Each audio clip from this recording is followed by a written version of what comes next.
Hey guys, so today I will be reviewing my Ronin Boba Fett from Bandai, and I picked this guy up at Barnes & Noble if you were interested. And so he's super cool, so let's just dive right in. I'll start with the box, which is just real clean and simple. You've got this picture of Boba Fett on the front. Sorry, it's hard to see in this camera. And then they just did really good with the layout of this box. It's very simple, so it gets the point across. And then if you wanted to shelve the boxes, you have a spine. That's Boba Fett, and it's really cool.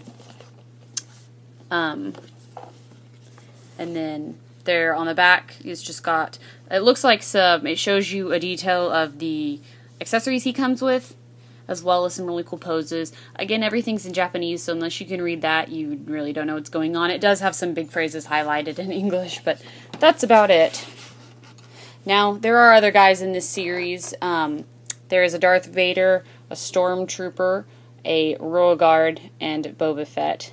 I think it would be cool if they did this on some clone troopers or something. So I think that they can take this idea in other places with other people that have like armor or whatnot. Maybe throughout the expanded universe. I know you can't really do it with Jedi because everybody has armor, but it'd be really cool to see like a Kylo Ren samurai figure, but just a thought. Anyways, this is Ronin Boba Fett, and I really, really like the mashup between samurai and bounty hunter. In a way, both of them are assassins. But you can just see all the little individual rivets, and they are so nicely detailed. Each one of them looks like it's been worn. They're black, I think, most of them. And it just really does well for giving a good presentation. I mean, it's really believable. And the helmet is super cool. I really like the way they've designed that. It's actually kind of pointed in the back. And so, the jetpack is removable. So that's kind of a bummer. I wish it stuck in there some other way. And it does. There we go. That way it sticks in a little bit better. But it's kind of like a silvery color, you know, as well as, I guess, a jetpack would look for samurai days, if you will. Down here he has like little individual weapons in these little slots on his boots, and they are a little bit tricky to put in. I did not put one of them in though because I just could not get it to fit, and I didn't want to break it, so I just left it in the box. But I think the coolest part about his feet are his sandals, but they're also boots. It's just like really cool. I really love that idea.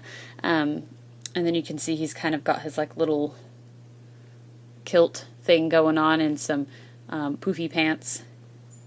And it's just I really like the color detail with this because he's like an odd color green. I mean, Boba Fett is he's a darker green than this, I think, normally, but I think it just looks really cool.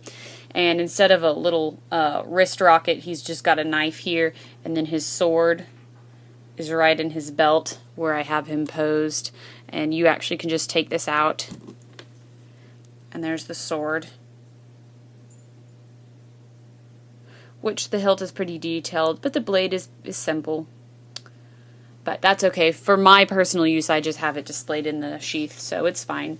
And that just sticks in with this holder here. These pieces are removable, so you can take this off if you'd like. There are a lot of things that are removable. Of course, you can change out the hands, and I found that the torso you can take apart because they put plastic over it, and so I had to like pop him apart. And he was actually really hard to get to stick well back together.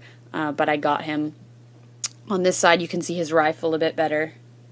It's really cool. And again, I have two interchangeable hands on him to fit his pose, which is just matching the box, guys. I'm not creative in that way, but you see his Wookiee braids on that side and this side. Looks super, super cool. But